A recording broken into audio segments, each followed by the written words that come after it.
buonasera. Da Sicilia 24 i titoli del telegiornale. Operazione antimafia a Palermo, il traffico di armi viaggiava nel dark web, scoperta la rete di connivenze fra mafia e 'ndrangheta nelle intercettazioni dell'inchiesta che ha portato ai 181 arresti di ieri in Sicilia. La mafia rurale nell'Ennese, violenze ed estorsioni ad Agira per il controllo di pascoli e terreni, 4 arresti. Azzerata rete di spaccio a Gela, 772 cessioni di cocaina in un anno, coinvolti professionisti e politici, 13 arresti. ST Microelectronics in crisi, l'azienda annuncia la cassa integrazione fino a 2.500 persone nello stabilimento di Catania. Sanremo è già Toto Tormentoni, in un festival meno dance rispetto al precedente, spicca una buona quota di hit radiofoniche già in rotazione. Calcio, rinnovata fiducia in casa Catania dopo il successo di Monopoli che rilancia la squadra in chiave play-off. In Coppa Italia il Trapani perde a Rimini e dice addio alla finale.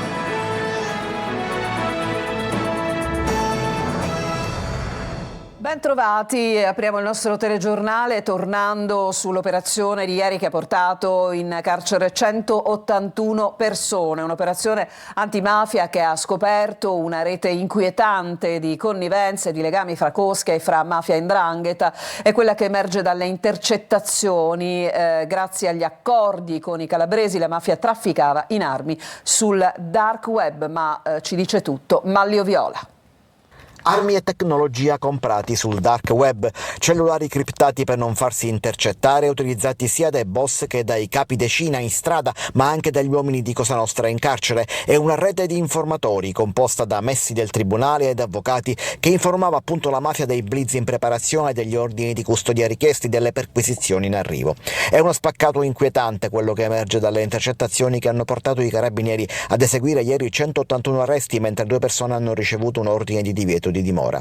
Mentre caccia alla rete degli spioni, i cui nomi non sono nell'elenco degli arrestati nel Baxi Blitz condotto da 1200 carabinieri, si apprende anche che l'accordo fra mafia e 'ndrangheta calabrese era solido e ben più forte di quanto avvenuto in passato. Fra Sicilia e Calabria non si trafficava soltanto droga, i boss usavano gli esperti calabresi per acquistare armi e tecnologia nel dark web. In Calabria sarebbe stata anche allestita la rete di cellulari criptati per intercettare i quali sono state necessarie competenze informatiche per decriptare le conversazioni. Nel corso dell'indagine è stata individuata una rete di comunicazione che si avvaleva di utenze riconducibili alla compagnia telefonica spagnola Movistar, associate ad alcuni iPhone soprattutto. Le utenze si connettevano a una rete internet attraverso una tecnologia di criptaggio specifica. Si tratta di una piattaforma di messaggistica a pagamento gestita da una società con sede a Malta, che consente lo scambio di messaggi di testo, note vocali e immagini, garantendo un elevatissimo standard di sicurezza, rendendo le comunicazioni di fatto non intercettabili. Riservo assoluto sul come gli investigatori siano riusciti a risalire anche a queste comunicazioni e ricostruire appuntamenti, scambi di droga, trasmissione di ordini e organizzazione di summit. È proprio l'operazione dei carabinieri di cui appunto si è parlato nel servizio appena andato in onda fa emergere 2 elementi. Il primo è che il carcere è raggiungibile dai boss, il secondo che Palermo è ad alta densità mafiosa. Questa è la denuncia di Antonello Cracolici, presidente della Commissione regionale antimafia. Marco Gullà. Una battaglia vinta, come si vede anche dall'esultanza dei tanti carabinieri, ma non la guerra. L'operazione di ieri a Palermo ha azzoppato ancora di più Cosa Nostra, ma come ha ribadito il procuratore De Lucia, la mafia vive ancora. Vive perché sono stati registrati oltre 50 episodi di estorsione, certificando la sottomissione di tanti commercianti e imprenditori. Vive perché, come è emerso dalle intercettazioni, i boss comandavano anche mentre erano reclusi in carcere. Con i microtelefonini Ilo Presti, padrini del mandamento di Portanuova, davano la benedizione per i pestaggi, commissionavano estorsioni, facevano videochiamate. Uno scenario inquietante, le carceri che diventano permeabili e luoghi dove vige il codice di Cosa Nostra. Il carcere è un luogo dove ognuno fa quello che vuole. Ho parlato di alberghi a 5 stelle proprio perché negli anni '80 le nostre carceri erano grand hotel. dove si entrava e si usciva, dove spesso era più il prestigio che si riconosceva ai boss carcerati che non l'attività, diciamo, di uno Stato che contrastava i boss che incarcerava. Una città ancora dalla profonda radice mafiosa. I numeri sono una sentenza senza appello. Adesso andiamo nell'Ennese, ad Agira, operazione della direzione distrettuale antimafia di Caltanissetta che ha arrestato 4 persone responsabili di reati della mafia rurale, scoperte violenze ed estorsioni per il controllo del territorio. Rita Cinardi. La gestione dei pascoli e dei terreni e il ricorso alla violenza e all'intimidazione per imporre il proprio volere. Sono queste le accuse mosse a 4 persone raggiunte questa mattina da un'ordinanza di applicazione di misure cautelari emesse dal GIP di Caltanissetta al termine di una lunga indagine della direzione distrettuale antimafia. Uno di loro è considerato dagli inquirenti come referente di Cosa Nostra di Agira. Nei confronti dell'uomo, già condannato per il reato di associazione a delinquere di stampo mafioso, sono stati raccolti gravi indizi sul tentativo di riprendere il controllo del territorio di Agira, avvalendosi proprio di un riconosciuto prestigio tra i clan. Numerosi reati tipici della cosiddetta mafia rurale. 2 estorsioni sarebbero state consumate ai danni di ditte che eseguivano lavori pubblici di modesta entità nel territorio di Agira, alle quali sarebbe stata imposta la cessione di materiale e l'esecuzione di lavori privati. Un'altra consumata ai danni di un imprenditore agricolo, al quale sarebbe stato imposto di ritirare la querela rinunciando al risarcimento dei danni, presentata per un furto subito e per il quale erano state rinviate a giudizio 3 persone. Una quarta estorsione, sempre ai danni di un imprenditore agricolo, al quale sarebbe stato imposto di dare in affitto un terreno per il pascolo ad un soggetto ritenuto vicino a presunti personaggi criminali dei terreni limitrofi. In tal modo, secondo il presunto referente di Agira, si sarebbero evitati conflitti tra appartenenti a differenti associazioni per delinquere operanti in aree territoriali vicine. È stato poi accertato un incendio di 70 balle di fieno ai danni di un imprenditore agricolo e il violento pestaggio di 2 allevatori al fine di imporre sui terreni delle vittime il pascolo dei propri animali. E adesso a Gela, un mercato della droga davvero senza limiti che coinvolgeva insospettabili professionisti e politici. L'operazione denominata H24 Store della polizia ha azzerato una rete di spaccio, pensate, con 772 cessioni di cocaina in un solo anno, 13 arresti. Jerry Italia. Un sistema capillare che consegnava droga a domicilio ogni ora del giorno e della notte. Lo spaccio avveniva sotto casa dei pusher o direttamente nelle mani di professionisti pronti a pagare fino a 500 euro a dose. A capo della rete piccoli autonomi dello spaccio svincolati dalle organizzazioni mafiose ma perfettamente organizzati. Ma il dato più inquietante riguarda la clientela. Tra gli acquirenti figurano avvocati ed ex politici locali, professionisti insospettabili che non solo consumavano coca ma in alcuni casi fornivano anche consigli agli spacciatori su come muoversi per evitare controlli. Tanti anche clienti giovanissimi. Il procuratore Salvatore Vella non ha dubbi, una parte della ricchezza locale viene bruciata in cocaina. Abbiamo registrato un consumo spalmato su diverse fasce della popolazione, professionisti, ragazzi, piccoli operai, cioè il consumo della cocaina è assolutamente diffuso ed è una cosa estremamente preoccupante perché la cocaina oggi è la fonte di reddito principale delle organizzazioni criminali. Il mercato viene fidelizzato e parcellizzato e a Gela gira cocaina di altissima qualità, come conferma il primo dirigente della Polizia di Stato, Felice Puzzo. Si sono proprio meravigliati gli operatori per il grado di purezza che la cocaina sequestrata a Gela assume rispetto ad altri luoghi della Sicilia. L'operazione è il risultato di mesi di intercettazioni, pedinamenti e sequestri. Già a novembre, nell'ambito della stessa inchiesta, erano stati arrestati 5 soggetti per possesso di armi da guerra. Gli arresti di oggi smantellano una rete di spaccio con 772 cessioni di cocaina documentate. 9 persone sono finite in carcere, 3 domiciliari e una con obbligo di firma. Andiamo a Catania. La ST Microelectronics annuncia l'avvio della procedura di cassa integrazione fino a 2.500 persone nello stabilimento di Catania. Il motivo è legato a una crisi congiunturale che coinvolge l'azienda. Ieri c'era stato un incontro a Palermo all'assessorato regionale, ma l'azienda non si era presentata. Orazio Longo. 2 settimane tra marzo e aprile per un massimo di 2.500 lavoratori dei reparti produttivi e la cassa integrazione annunciata da ST Microelectronics in risposta alla crisi congiunturale che coinvolge il colosso mondiale dell'elettronica. L'annuncio arriva poche ore dopo il vertice che si era tenuto a Palermo, voluto dall'assessore regionale Tamaio, nel quale era stato prospettato un tavolo di confronto alla presenza dei rappresentanti del Ministero e dell'azienda. Abbiamo ricevuto la comunicazione da Confindustria per conto della propria associata STM STM, spiega Pietro Nicastro, segretario generale della FIM CISL Sicilia, che si dice preoccupato anche perché aggiunge: a quanto si apprende Catania potrebbe essere l'unico sito italiano coinvolto nell'ammortizzatore sociale. La cassa integrazione è stata chiesta con carattere di urgenza a causa di una temporanea contrazione dei carichi produttivi derivante da una significativa riduzione di ordini e commesse.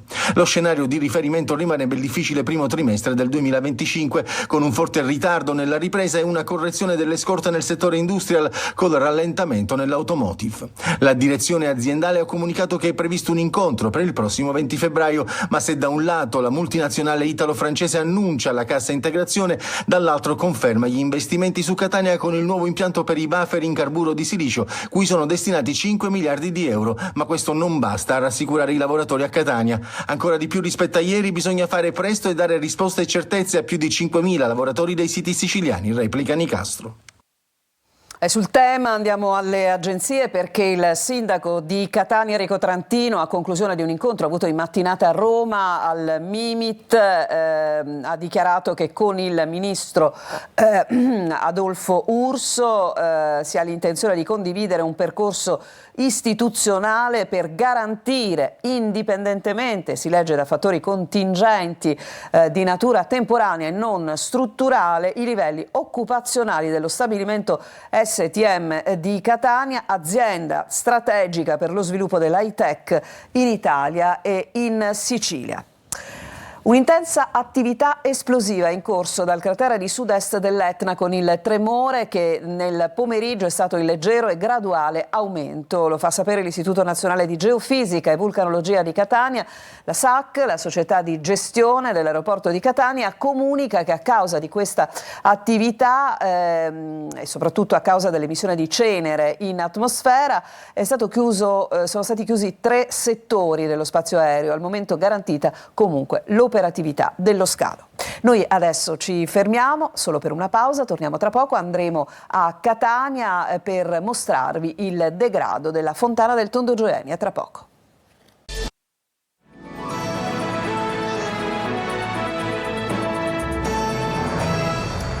Seconda parte del nostro telegiornale, siamo a Catania e vi mostriamo il declino della fontana del Tondo Gioeni, inaugurata nel 2018, è già un monumento al degrado con le lastre di marmo che si staccano dalla parete. Tonino De Mana.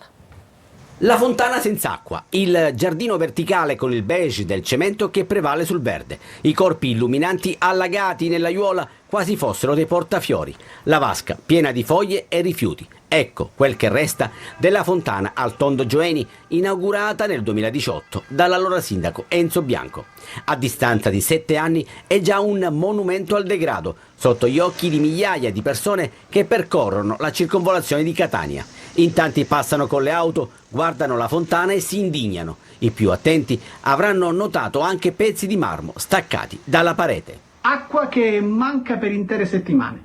Ma la cosa ancora più grave è che troviamo pezzi di marmo a terra ed altri che stanno per cadere. Prosciugata ed abbandonata, un destino che accomuna il monumento al Tondo Gioeni al parco Beppe Montana, entrambi realizzati da un'amministrazione di altro colore politico. Io invito l'amministrazione attuale ad occuparsi di questa problematica nell'interesse della cittadinanza tutta, ma non vorrei che accadesse quello che è accaduto nelle passate amministrazioni, quando per colore diverso politico questa fontana veniva abbandonata.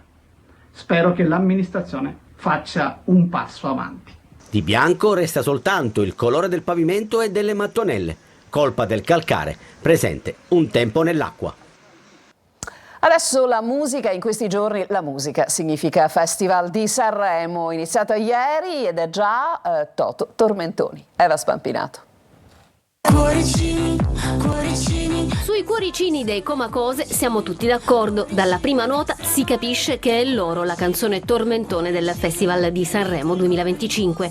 Ritmo anni 80, fresca, leggera, spensierata e paracula, al punto giusto per invadere non solo l'etere radiofonico ma anche le storie di Instagram.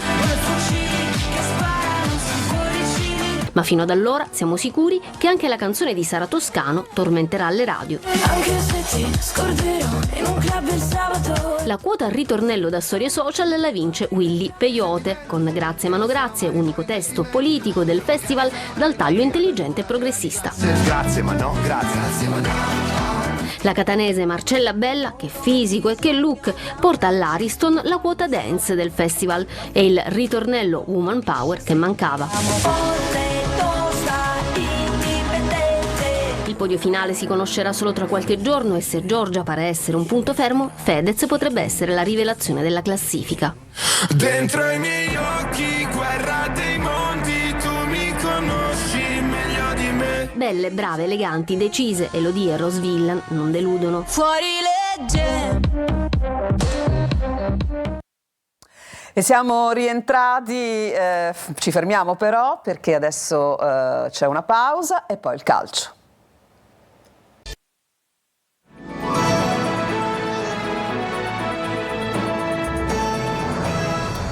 Siamo al calcio, il Catania si gode il successo di Monopoli e pensa alla sfida casalinga contro la Casertana. Toscano ritrova Quaini e Frisenna, in attacco quasi certa la conferma di De Paoli. Tonino De Mana. Le vittorie sono sempre le migliori medicine e quella di Monopoli al Catania è servita per il morale e per la classifica. Il 2-1 in terra pugliese rilancia le quotazioni dei rossazzurri in chiave playoff, dove la concorrenza è agguerrita con numerose squadre racchiuse in un fazzoletto. Margini di errore che si riducono, partite che iniziano ad essere decisive, come Catania Casertana di domenica pomeriggio, che mette di fronte due squadre con obiettivi diversi di classifica. Ed è iniziata la marcia di avvicinamento alla gara del Massimino con un occhio ancora una volta all'infermeria, anche se l'unico vicino rientro è Lunetta. Di sicuro Toscano riavrà Quaini e Frisenna, che hanno scontato i rispettivi turni di squalifica, e potrà contare sulla condizione psicologica di Corallo, Ierardi e De Paoli, che in un modo o nell'altro sono stati decisivi contro l'ormai ex capolista del torneo. De Paoli, acquisto last minute del mercato di riparazione, non aveva entusiasmato la tifoseria, forte, si fa per dire, di uno score non certo da bomber di razza, un gol in 21 presenze. Ed invece al veneziani di Monopoli sono bastati poco più di 2 minuti per andare in gol, con una percussione centrale ed una conclusione velenosa che non ha lasciato scampo al portiere avversario. E se il buongiorno si vede dal mattino, il Catania, alla voce attaccanti, ha forse trovato quello giusto. Il Trapani affonda a Rimini e dice addio alla Coppa Italia. Franco Cammarasana. Rimini 3, Trapani 0. Questo è il verdetto della semifinale di Coppa Italia di Serie C. Nell'occasione il Rimini ha dimostrato di essere squadra ben collaudata e affiatata. Il Trapani, rivoluzionato nell'organico a gennaio, squadra vera ci deve ancora diventare e chissà quanto ancora ci vorrà. In pratica non c'è stata partita perché nel primo tempo il portiere Granata Uicai e un palo colpito da Parigi al 13° hanno impedito al Rimini di andare al riposo in vantaggio. Il portiere Granata già al quarto deve compiere il primo intervento su una conclusione di Parigi, ripetendosi poi al 31° su un tiro di Ubaldi. Per 40 minuti in pratica squadra e tecnico Granata sono rimasti a guardare le giocate del Rimini, accennando una flebile reazione solo negli ultimi 5 minuti. Unico tentativo di far male, la semi-rovesciata senza successo di Anatriello al 24°. Nell'intervallo Torrente ha cambiato modulo e fatto ricorso alla panchina. Trapani più manovriero a centrocampo, ma nulla più, finché al 74° su un calcio di punizione dal limite, Cioffi, complice una indecisione di Ucai, non ha sbloccato il risultato. Espulso nell'occasione l'allenatore Torrente per proteste. All'81° espulso anche il Granata Malomo per un intervento rude su un avversario. Col Trapani in 10, all'85° arriva il raddoppio di Malagrida su una palla respinta dal palo su tiro di Cioffi, mentre al 96° su una classica azione di contropiede l'Angella non sigla il definitivo 3-0. Con questo servizio si chiude questa edizione di Sicilia 24. Grazie per averci seguito e a tutti una buona serata.